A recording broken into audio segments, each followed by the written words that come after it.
This episode is with Tim Flaherty, owner of Post House Creative. Post House is a video and marketing agency in Columbus, Ohio. This company started off as a few guys that scrapped together gear to do what they could. And today, Post House has millions of dollars of annual revenue and clients in the NBA and the NHL. They've been around the world on shoots for these clients. We did this one for the young creatives, the student or the early career cinematographer, designer, photographer who's considering entrepreneurship. Tim talks about the courage it takes to run a business. He also talks about attracting and retaining top-end talent and growing an organization through acquisition.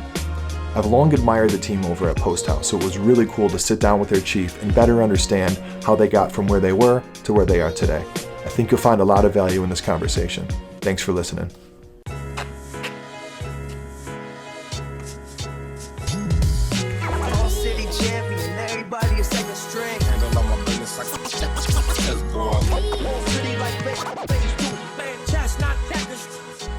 Hey there, today's conversation is with Tim Flaherty of Post House Creative.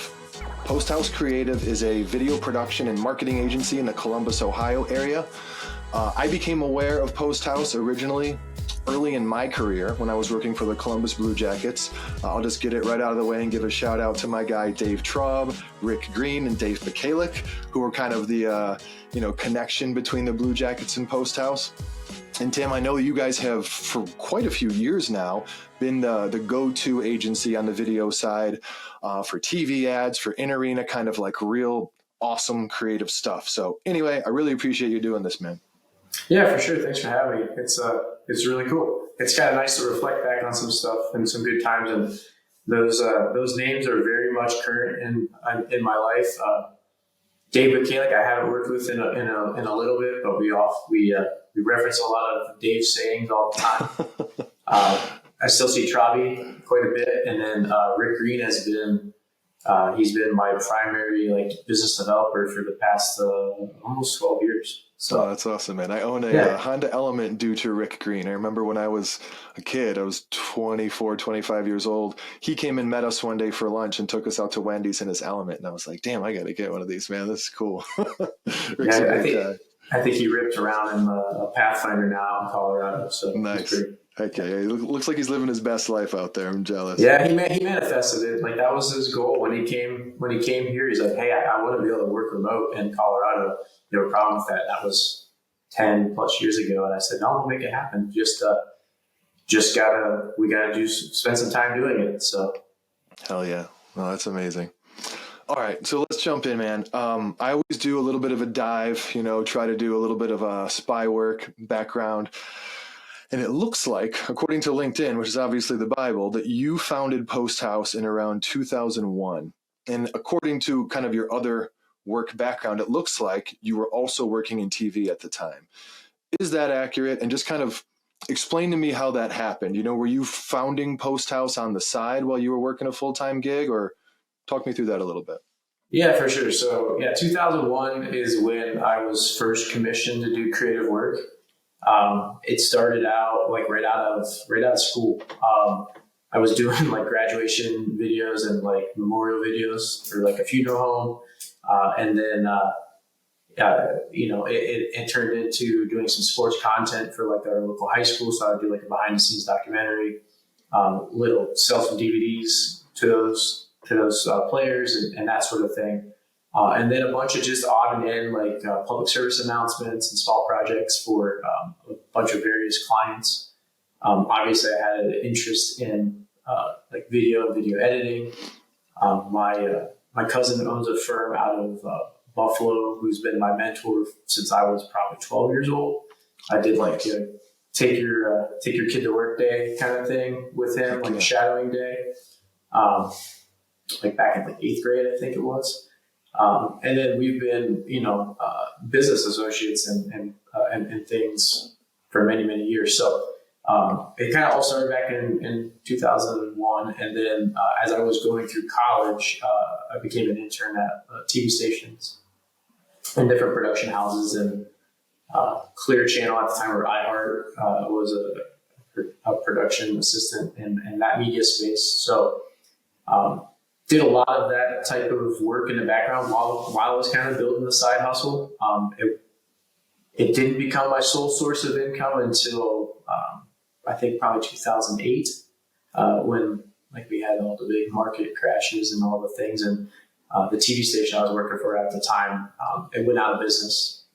It was a sports only network in Columbus. I was one of the creative directors there and primary editors for long form content. And as the creative director, I worked a lot with the sales department, and there were still contracts that were needed attended to, so that had creative work, and the one business failed, and then I was able to kind of jump in, took the leap of faith and said, well, I'm going to take my contacts, Dave McCalix of the world, the Rick Greens of the world, and Travis, and I'm going to jump in and start doing some freelance, and did a lot of freelance sports editing and freelance production work with TV trucks, and then had all those little side clients that grew into our primary clients.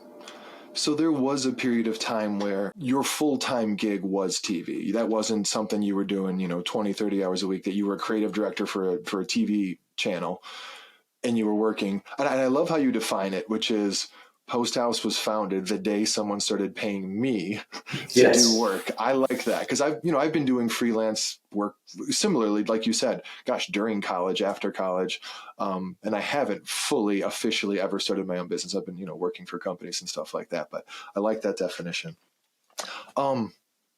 Did you have a partner at any point, or I guess I should say, at what point did Post House become more than just yourself? Yeah, so I would say it was in 2008. So there was like a band of misfits that were the TV crew that kind of got, dislodged when the TV station went out of business. So I started freelancing, that crew, and we would do projects together. I had my first employee at the end of 2008. And then around 2010 or 11, we added another full-time employee, and then I want to say it was probably 13 or 14 is when Rick and Scott joined the company. We kind of, we really expanded our services, but we were working with those same clients. I was working with the Blue Jackets pretty much from day one as the TV station went out of business. I would work down in the control room with Kalik and Travi and those guys, and run camera on the camera deck, and then run feeds to the TV truck, and then just basically all those elements that are part of that in-arena programming and the television programming. I was super familiar with making that content because I had made it for 5 to 6 years prior. That they needed elements made, so I would make some elements and, get freelance from doing that. And, became a vendor with the Blue Jackets about 2008. And then we ran that through like an LLC at that point. So those first two people you brought on, were they shooter editors or were they more on the business side? They were shooter editors. Okay. Yeah, Justin Dabney was our first employee. He's still a sports shooter right now, and an editor. He wanted to be a family man, and he moved kind of far away, so like logistics didn't work for his lifestyle. But he still does. He's one of the best sports shooters out there. Really good at hockey, so hockey, sports shooting. And then the second employee was John Massarella, who was basically a camera assistant and media manager. I know that name. I feel like maybe he freelanced with the Jackets when I was there. Yeah, I mean John is one of the best DPs in the country. He's super talented, super thorough, super trusted by all of our clients. And when Justin and we were all shooters. And Justin and I were shooter editors, and I was a motion graphics person. So, I moved more into the director role and, kind of gave the reins away to that. So, Am I wrong in thinking that not a lot of people make that transition, at least the one that I perceive you and your company have made from the TV world, from live production, working on production trucks, like you said, to like the creative agency side, to the we're going to go on set and shoot a narrative piece or shoot a commercial? Or does that happen way more commonly than I think? I mean, I don't know too many people who have a similar path as I have. Okay. That's kind of always been I don't know, my self-driven, like my own narrative in my head is like, find your own way, find your own path.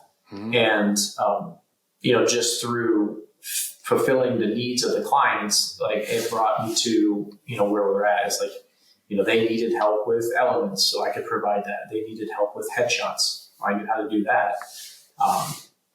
And then, also know how to put together TV commercials. And yeah, sure. And then we make the ribbon board animations, we could do that. So it was really taking that and then understanding, the principles of business that I can do a little left brain, right brain. But the hard thing is the transition from wanting to let go of the creative and, be the one sitting in the chair and being the one that's, watching the art kind of unfold in the making process to, looking at spreadsheets every day and, working on mission vision statements and that sort of thing. Heck yeah. And I get the impression just based on comments you just made that, I don't know, you probably get satisfaction and are interested in all of those things. We're going to dig into it in a minute because that's something I'm really interested in as a creative, especially now hearing a little bit about like, you're the guy in the weeds, you're the guy holding the camera, you're the guy sitting in front of the editor for hours, and now you're also the guy running a very successful business. And I want to dig into it. But before we go there, from a financial standpoint, just in the early days when it was just you or when it was you and your two first guys, what did you need to make happen from a financial standpoint, from an equipment standpoint, or whatever? How did you get to the confidence level to be able to tell clients, we can take care of this? Did you have gear? Did you rent gear? Did you rely on friends? Did you take, small loans? Tell me a little bit about that. Yeah. So, I mean, like right out of the gate, like I had, because I was working, on things, from a pretty early age, I had equipment. I had editor, machines and editing software. I had a couple small cameras, microphones and that sort of thing. They were good enough for the things that we were doing, but not necessarily the next step of production gear. So, because I had like intern relationships and, a lot of different contacts, like it was a little bit of it was pretty scrappy at first. Like probably the first 3 to 6 months, it was very scrappy. I knew I could, doing the business model of a deal, you'd be like, okay, well, I need to rent a camera, this and that. And then, just try to work those relationships and be like, hey, can I get that camera? Like my client only has $300. Can I get that camera for, $250? And try to make a little bit of money like that way. Yeah. And then, really started kind of that vendor relationship with a lot of production houses and equipment rental places, because obviously the client was paying for it. Right. Eventually, they were right. Maybe not up front. Yeah. So when it came time to like, well, in order for me to not have to have a whole lot of pass-through income, like I needed to take on like a small loan, and at the time it seemed like a lot, and then took on a small loan, bought some lights, bought a newer camera, bought microphones, all the things that we were running around and renting, like when you look at like your expenses for like the month or the quarter, you go, oh wow, we're spending a lot on a camera, and if I were to amortize that over this long, and I'm only paying this payment, like we'll be able to make more money, do this, and invest in people, and be able to invest in some marketing and that sort of thing. So it became like a small loan that we paid back. I think it was like maybe a 3-year term. Very But cool. yeah, you need we need funding. I mean, any business, typically needs funding to start, and we But I were think able to do it was that. it's interesting what you said, and if I'm mischaracterizing it, please let me know. But in the early days, you were taking the jobs that you could handle with the level of gear that you had. You know, right? We feel Hmm. confident we can deliver on what's needed here. Like you said, I mean, I'm sure you're doing all kinds of different work. Sometimes you probably just needed a computer. You're doing motion design or motion Yeah. graphics or Yep. whatever. But cool. To the point that you can remember or that you can kind of pinpoint it, what was one of those first big jobs where either you thought to yourself, holy shit, we kind of got to take the next step here from like a production value and gear standpoint, or really just one of the ones that made you think this is getting very real and maybe we need to start scaling? What was one of the first big gigs you remember? I mean, fortunately, I kind of started out working with like really nice clients. Um, I think when I got asked by, it was like, I want to say it was like right around Christmas time. It had to have been around Christmas time. Germain Automotive reached out. Like I had worked with Steve Germain a few times because he was the owner of the Columbus Destroyers, so he knew that I was in the production business. My wife was the marketing director for Germain Automotive, Oh, okay, and we nice. always wanted to keep things kind of separate. But like they were in a pinch, and Steve really, really, really needed this commercial shot, and it was with Mike Vrabel, and they were doing a promotion with Cadillac of Dublin, and Mike was home for Christmas. It was like when Mike was when the He's an Ohio State football yeah, player, he's right? an Ohio State Okay, football yeah, yeah. player. He was on the Patriots team that went like 18-0. That's right. He was a So Patriot too. he came home for Christmas to um, during the break, the playoff break right before the Super Bowl or whatever. And, Steve wanted to do an endorsement deal with them. And they needed a commercial shot, and nobody was available because it was like super last minute. It was on his schedule. It was like, I think we shot it like at 10:30 at night. But he had approached my wife and said, "Hey, doesn't your husband do this stuff? And doesn't he work with athletes? He's not going to be a bozo in front of this guy." And so we took that job and helped out Steve and helped out my wife. And pretty much after that, Steve was just like, I just want Tim to do the spots. Nice. How long did that And relationship last with Jermaine? I mean, I think only until about last year, it dwindled over time. A big part of industry changes. But I want to say it was a 10 plus year relationship. And my wife stopped working there, 9 years ago or whatever it was. Like it was very, we had our family, and she left work for a while. But the relationship continued.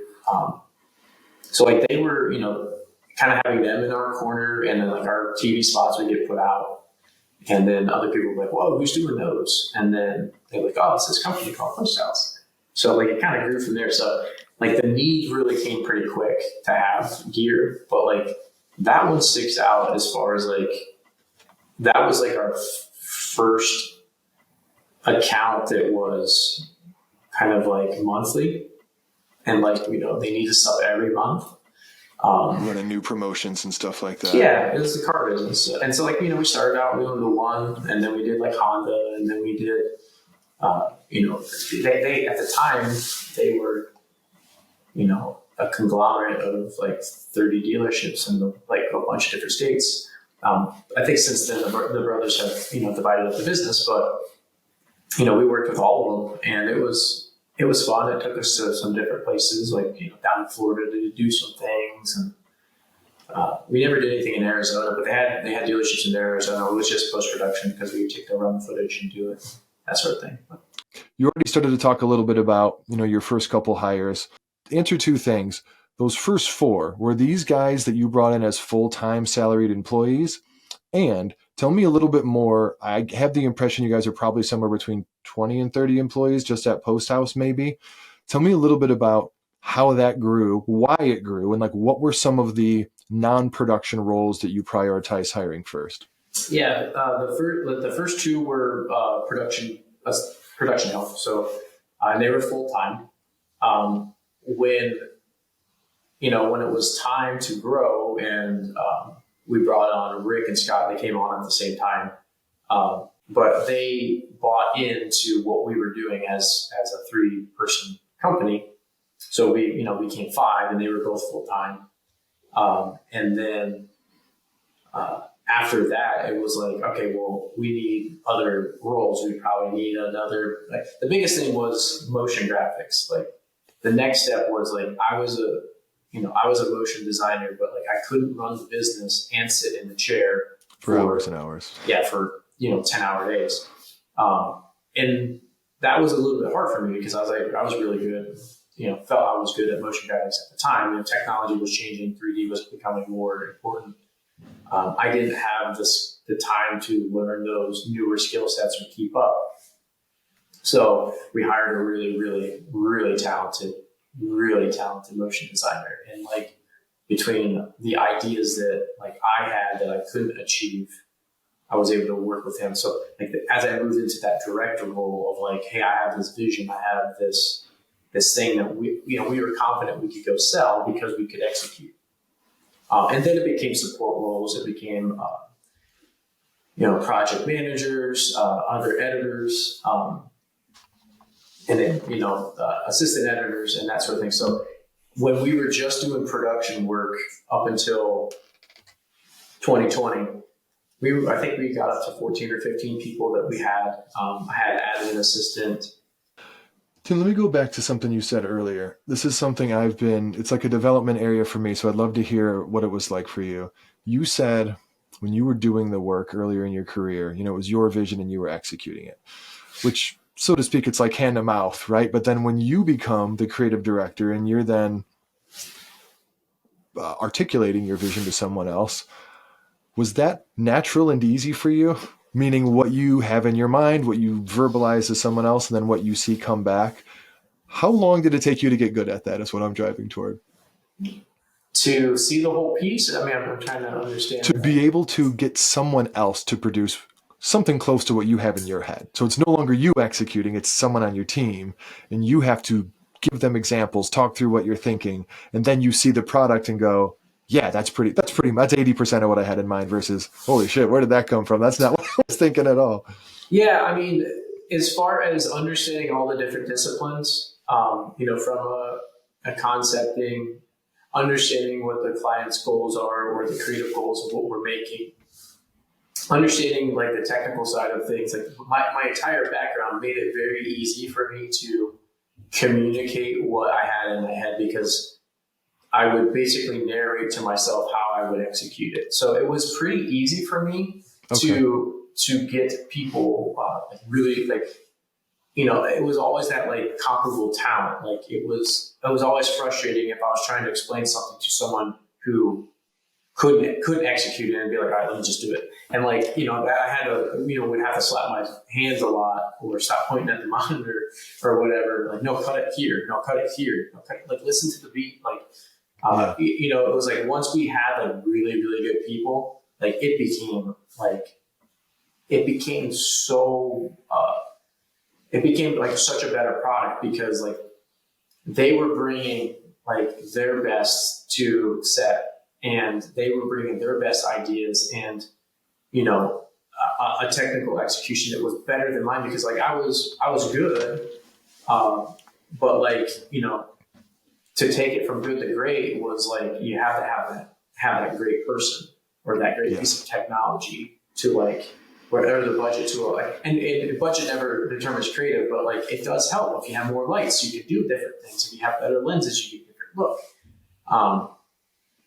It's really, really, really interesting to see what is in my head come to life, and then,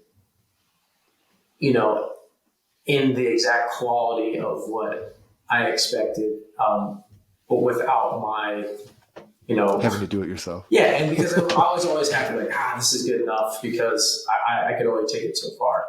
But like when you're on set and you go, no, that's way more beautiful, or that's exactly what I had in my head, because I could direct that. I could say, nah, let's come around this way, or I really want to motivate here, and then in post production, it's like, let's hang on that shot a little bit longer, or make something a little bit more believable, or a little bit more fun with the 3D and that sort of thing. Like, you have these really great ideas, and it's like, oh, it'd be great to execute that, and then you show an example of like a Expedia app or something, and then actually have Ben be able to like make it look just like it. Oh crap, that's awesome! Yeah. Like, I could think of some early stuff with like, I want like a hotel to pop out of this phone, and then I was like, okay, we can do that. Like, we can, sweet, and it looks believable and great and all those things. So you said exactly what I think I needed to hear, which is when you have the talent on your team, not only can they execute what you're thinking, but in some cases they blow your mind, and you're like, damn, absolutely. I couldn't have done that. Yeah. That's cool. That's what I was, I guess, kind of hoping to hear now that I've heard you say it. Yeah, the biggest thing is you want to leave your ego behind, because like, I've taken the approach of like, I never wanted to be the smartest person in the room. If I'm the smartest person in the room, I'm in the wrong room. And it's understanding that like, I want to surround myself with like really talented people that can fulfill the vision, and what that can be metaphorically or actually like tangible, like the vision of the company or the vision of the project is, I can't do it alone, and it cannot be scaled, because there's only so many hours in a day, and there's only so much bandwidth anybody can take on. So it's really surrounding yourself with great people who can execute like what you have in your head. Is that reality of having those kinds of people around you what's enabled you to, and I don't know what your day-to-day looks like, so I'm making an assumption here, is that what's allowed you to run the business and let your team take on the heavier load of the actual work, the production work, the post work, the creative work? Talk to me a little bit about that. Did you ever struggle with that earlier on as your team was starting to grow, and not even, I guess, kind of letting go of control? Was there a period where you struggled with it? And, if so, tell me how you were able to kind of let go, or if you just basically explain that to me. I mean, it's letting go of something that you're passionate about is hard. And, but the reality sets in of like, if I want to be a good dad at home, I can't spend 20 hours at work. If I want to let a peer of mine have an opportunity to grow, they need those opportunities, and they need a safe space to grow and fail, without like it making the company look bad or like the client look bad. So like, you take those steps to allow growth, and then refocus my energy into areas that are interesting of mine. Like, I'm not, I can't imagine sitting in front of editing an NLE and going through, like, I don't want to do that anymore. I didn't want to do that. I outgrew that, but it was like, once in your mind, you're willing to let it go, it's a lot easier. But you just have to be willing and understanding that like, there will always be somebody better than you. There will always be someone who can edit faster than you, who have a slicker style with the motion design, that have a better technical skill behind the camera. And then honestly, like, I'm guessing at some point there's going to be someone who will be able to run a business better than me. I know there are. And, at that point, I will once again reshift the focus to what is interesting to me within this creative space that I know and I love. I love that. That's an awesome answer. I know we've only got about 20 minutes left, so I'm going to start being really choiceful here, but okay. Two-parter. What's the hardest part about running your business, and what's the best part? The hardest part about running any business, I think, is just sustaining a level that you once were. It's always trying to grow. That's the hardest thing, is like, how do you outdo yourself this next time when you felt like you just gave it your best? And I think that comes with having better talent around you, like, that like, they can constantly elevate you. Like, I think that the stagnant part of a business cycle is the hardest part. And a lot of times you get trapped in that. If we're speaking, realistically, it's cash flow, right? From day one as a business owner, at least for me was, I'm waiting, you're in the creative service industry, you're waiting to get paid. You do the work, you wait to get paid. You do the work, you wait to get paid. And then like the compounding of that over time, like there are times where you catch up. And then there's times where you get ahead, and then just like, do you reinvest, or do you try to like find like a little bit of like success in like a breathing window? Like that's the hardest thing, is that there's constantly, you're just constantly going from one thing to the next, because you don't want your business to dip. And that's in quality of work. That's in sales, because you build up, right? You staff up to support the work that you have, and then you don't ever want to let people go, because you don't want, And so I think that's the constant battle is, then there's always someone new coming in is trying to take the work from you. So it's like you always have to be, willing to lose a pitch. You always have to be willing to, bet on an area that you believe in. And I think that's the hardest thing, is balancing that. And like, as you kind of get more little plants, you gotta, water. It's like, how can I water all these plants before I run out of water? Sure. And I think that's what it comes down to. That's the hardest part. I always watch this saying, but like my cousin said it really, really, really great once, is that, everyone thinks that you're this big business owner riding around on this like, enchanted lion, and everyone looks up at you and it's like, oh, look at the business owner. When really you're just trying not to get eaten by the lion. Like that's the metaphor for it, is like, you're really just trying not to let your business eat you. And you experience a lot of that. There are dark times as a business owner. There are things that only you can fix that, you may not have the energy to fix or the resources to fix, and you kind of have to muscle through that. But the optimism that, being an entrepreneur, that is like kind of naturally in us, is like, I'll bet on myself 7 days a week and twice on Sunday. We'll be able to figure it out. And it's just having that courage every day. And I think that's the hardest part, is coming to work every day with that courage of, it's uncertain. Every day it's uncertain. As much as people want to believe, there's certainty. They do. Like, people want to believe. I want to believe that it's you get to a point where you can coast. Doesn't seem like it ever gets that way. No, I mean, you can look at some of the biggest companies in the world, Apple or Amazon. Like, if Apple's supply chain breaks down, they're in trouble. If Amazon, if there's a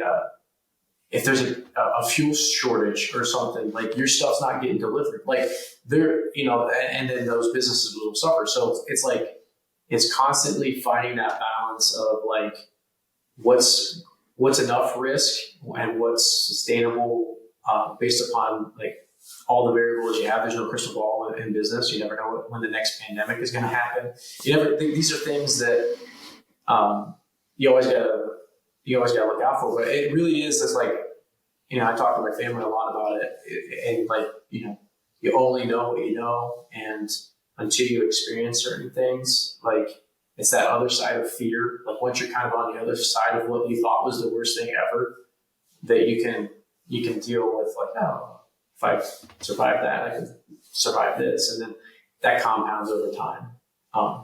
And then like the best thing about like being a business owner is honestly the relationship part.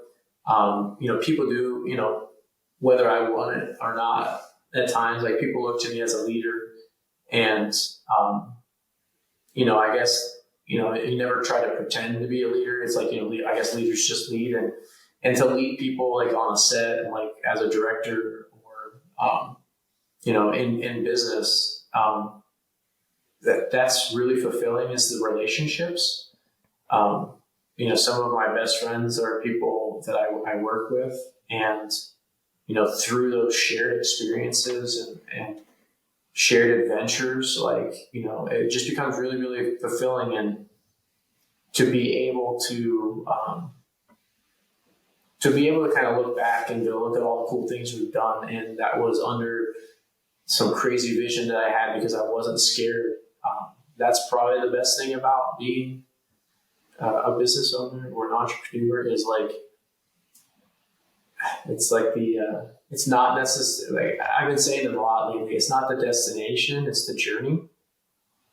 And, the journey is super fulfilling. And that's what's awesome about being a business owner. It's like, everybody wants some like clear, like, vision and like, what are we doing? We're saving the world and all this stuff. I'm like, well, we exist to serve businesses and organizations as, through their marketing and content needs. I don't know if there ever is a means to the end. It's not like we're going to make it to the moon or make it to Mars and we're done. We're done. Like hopefully we're always constantly evolving and constantly changing. And to me, that's what's the most exciting about being a business owner is that we have that luxury every day to do something different, to work with someone new, to work in a different industry, to not be chopping vegetables, just doing the mundane every day. Like sometimes you need that. Sometimes you need that. Like, I do it in admin, just clicking expenses make me feel good sometimes. Because I know I can finish a task and it's done. But I think having the the illusion of freedom to do what we need to do and what we feel is best is awesome about being a business owner. That's awesome, man. You said something in your answer about the hardest part of running a business. And I don't think you exactly said retaining talent, but you've referenced talent and having people smarter than you, people better than you on the team. How do you attract those kind of people? I mean, we've been able to attract it through the work. So people see our work and they hear about our culture, and that's how we attract it. A lot early on, it was like, I want to work with I want to work with the Blue Jackets. I'm like, well, we don't work with the Blue Jackets every day, but we do work with them, a lot. Or they see us like traveling the world or whatever, like, oh my gosh, I want to be part of that team that goes to Italy. I want to be a part of that team. With cameras, and do that. And so like, I think the work attracts people, and then retaining that talent is allowing people to grow, allowing people to change. We have check-ins a lot and ask people, like, is this still, like, are you still on the same path? If you could write your job description, what could that be? But then there are roles that, like, we just need, like, and people will grow out of those roles. We had a super talented video editor that Scott and I were video editors, and we worked with and trained and coached up to where we didn't even have to look at stuff anymore. And it was just awesome. And, they get to a ceiling where like, hey, I want to go do something else. And like, you have to let them go. It would be wrong of you to try to like hold them back. But like that person now is an asset in our business as a freelancer, or an asset, maybe one day that person will come back and lead our team. That sort of thing. So I think that's how we're honest with our team, as far as like, hey, this is a small business world. You're not going to climb a corporate ladder. Things are subject to change. So if you're down for the adventure, we can have some good times. Thank you. No, and I can appreciate that. Couple of things. I worked at a creative agency for a short period of time here in Cincinnati. It was called Possible at the time. It's now part of Gray, New York, but it's Gray Midwest. Mm-hmm. And it was the first company I ever worked at where they didn't just have HR, they also had talent management. And those people were really freaking good at their jobs and well paid. But I remember having a conversation once, and it was a pretty big organization. So whatever, there were opportunities to move laterally or up or down, obviously. Well, not down. I remember them asking me, like, just like you said, are you happy in your role? Is there anything as you look around that you're interested in, that you think you're capable of, that could keep you here? Because retaining people in that business was not easy. And I remember just thinking, damn, if I ever have a business, like, I want to have those conversations. Not that you can always fulfill the request, right? Yeah, I would love to, be an accountant. You're like, well, kid, we don't need an accountant. So good luck. But if it's, gosh, I would love an opportunity at some point to direct, and it's someone that, shoots and edits, maybe that's in the cards in the future. So Love that. All right. I starred my the questions I got to get in, and there's 6 of them. And I know we got Sure. like 12 minutes. So I'm going to, I'll try to be short. well, I can that's cool. ramble. These answers are amazing. If I just get answers I've been getting to 3 of them, I'll live. That'll be cool.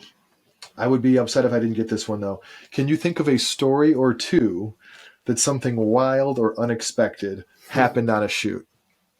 The one that sticks out, because I obviously I pre-read the questions, so I was like, yeah, this is the one. I hope so. I knew you'd get something good. So we were traveling for our client, Inspirato, and there's a travel company based out of Denver. It was they're part of it's like Inspirato with American Express. So it was like this, they basically advertised to platinum card holders like this is a vacation club service that you get into the finest homes all over the world, and we were tasked with doing destination image film. So they had around the world they had like hotbeds of like properties. So like we were tasked to go do like general regional area marketing films for this company. Sounds kind of like a dream gig. If I it was, and honestly, that was one of those things where like Rick came to me. He's like, "Would you be all right if we kind of pitch this service?" Like, yes, let's go. Yeah. Like, what do you need? But we had this. So the job was we had it was a 21 day production, and I think it took all of June. And we were going to go to Sonoma, we were going to go to Cabo San Lucas, and then we were going to finish out the trip in St. John.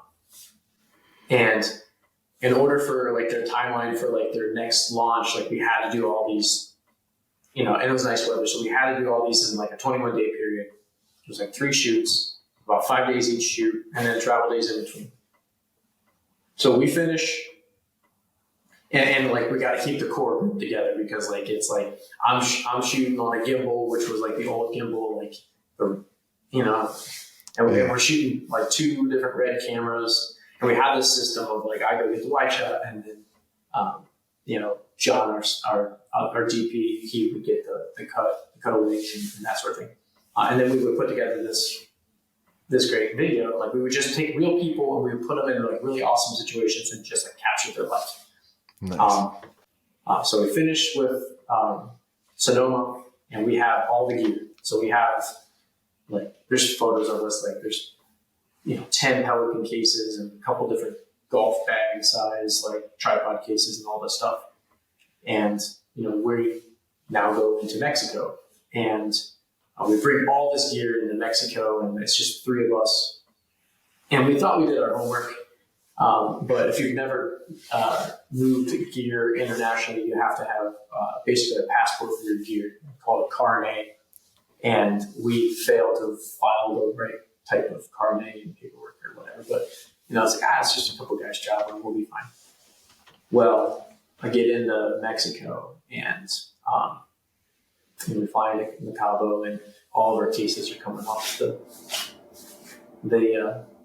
belt, and the federales, the policia or whatever, they come up and they're like, all these bags yours? I'm like, yeah, they're ours. And he's like, who's the leader? I guess I'm the leader. And like, okay, come with me. Like, okay. So I get taken in this back room away from Rick and John, and I get completely shook down. Like, I'm not sure where this podcast goes, so I who's going to see it, but like I'm stuck in this room, and basically it's like there's this tax penalty that we have to pay, and it's like something like 22% tax on the value of all the things because we don't have the proper paperwork, and we have like at least $150,000, maybe $200,000 worth of stuff. Holy and shit. They're like, you can't leave here until you pay this tax, and it's like $30,000-$40,000 of stuff, and I'm like, or of tax, and I'm like, so I was like, okay, well, I'm like, well, I wasn't aware of this. They're like, no, you need to pay, and then, so I was like, well, can I make a phone call and can I phone a friend? So I kind of peek out through like this crack of the door, and I see like Rick standing there, and he's like, what's going on? I'm like, pick up the phone. So I text him. I said, dude, we have to pay, 27% tax on the value of all of our gear. And he goes, good thing you rented it. I was like, sir, I don't know the value of all this stuff. I've rented it. And they're like, oh, well, in that case, you need to pay the value of your weekly, you're here for a week. How much is your weekly rental? And I just go, it's like $1,000, man. I don't, it's $1,000 to rent this stuff. He's like, oh, that's a lot of money. He's like, why don't you, you gotta pay the tax on the value of the rental. Like, you guys are killing me. Okay, fine. So, and like the credit card doesn't go through. He's like, no, use your personal card. Your enterprise will pay you back. Meanwhile, on the enterprise, like I'm not paying. Right. So we get, bud. I think we get out of like, they do some other math on whatever. I think we get charged like, it's like 8 gazillion pesos or something. It's like $650. Oh my God. And that's the first part of it. And then there's like, that's just the government. Now you need to pay. Oh, I see how this works. So then there was some additional fees that were needed to pay. And so we learned a lot from that trip. Like protection fees. Yeah. So then like, we leave and like, I'm sweating, like they're following, like we think they're following us down like Mexico 1 and like, they got the SUV with the gun on the back, and like we're going to this hotel. I'm like, all right, did we just commit? Like, did we do something really bad? Like, what did we do? But we got, so basically, as Scott and the rest of the crew were coming down, like I get like on a secure line, like I reach out, like speaking in code, because I feel like the Mexican government or whatever is listening to us. I was on some sort of blacklist though. Like I got in trouble. Really? Every time I went into Mexico from there on out, I was like on this list of like, check this guy's This guy bags. owes us money. Yeah, check this guy's bags. But they all come in and I'm like, just tell them, Scott, tell him you're the leader. Tell them, tell them this, tell them that. Then they get shook down. But they know the script. They know what to say. They know how to pay the tax. They know that like, this other guy, the guy from the company, he knew right away. He's just like, oh no, this envelope's for this, so I don't ever get you. Probably like basically, I think he left it in his camera bag. Like they unzip the camera bag and then they take the envelope. I'm like, it's really like it was eye opening, but that's kind of how what we've learned over the years is like you take the cash, the extra cash, and it just helps with some stuff like. You tip the people well, and if someone asks you for like, do you have a permit? Like, what permit do I need? And then like, oh, you need our permit. Like, oh, okay, I know what that means. And like, proprietary permit. And that happens a lot. Like that happens. You'll be, you will have the permit for, in Italy, but then like there's like another permit. So okay. The local. Yeah, the local permit. But that's the story. So it's a little bit of a fun story. Feel free to edit it out at your leisure, but that's the. Oh no, man! That's the social clip. Yeah. So, but yeah, it was the genius of it was you don't own that equipment, you rented it, and I was like, yes, right, I did. Johnny on the spot with the rental idea. I love that. It was great. That's amazing. Saved us probably a few nights in Mexican jail and. But honestly, like, I don't even know how legit all that stuff was after that interaction. Like, I don't know if we were just being, picked on because we had a bunch of stuff, but probably good stories nonetheless. All right, no, that's amazing. 2 other quick ones. Sure.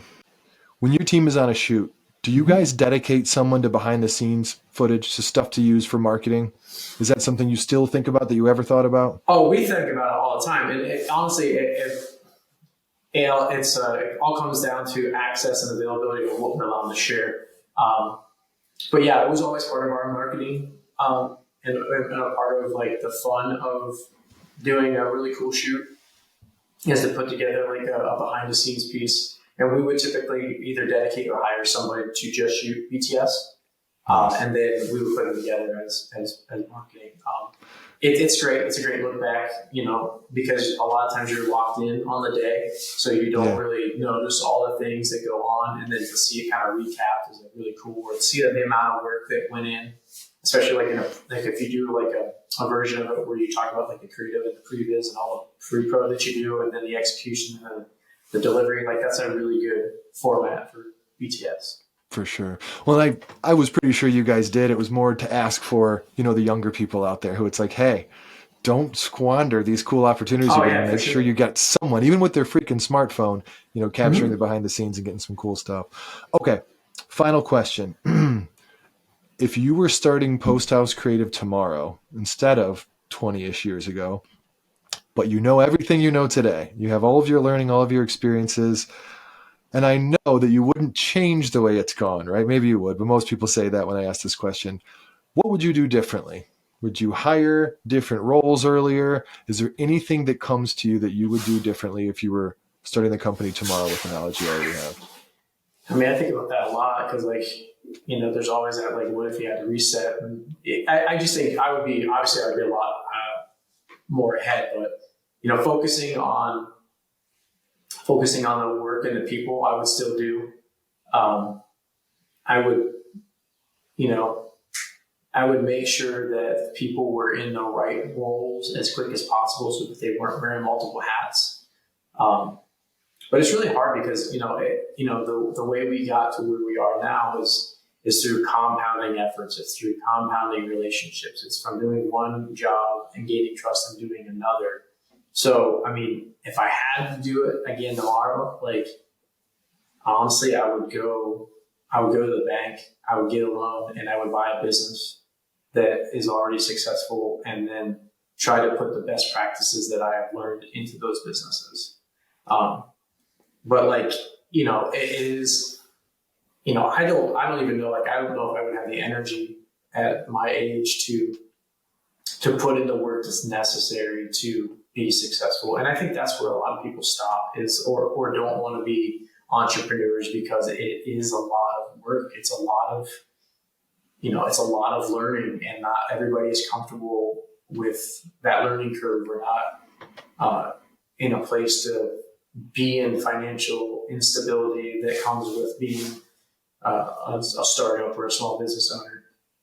I would definitely go into it with a lot less fear because I know from those experiences that it is okay on the other side. And, thank you. It's not your biggest fear early on is oh, if I miss payroll, we've never missed payroll, but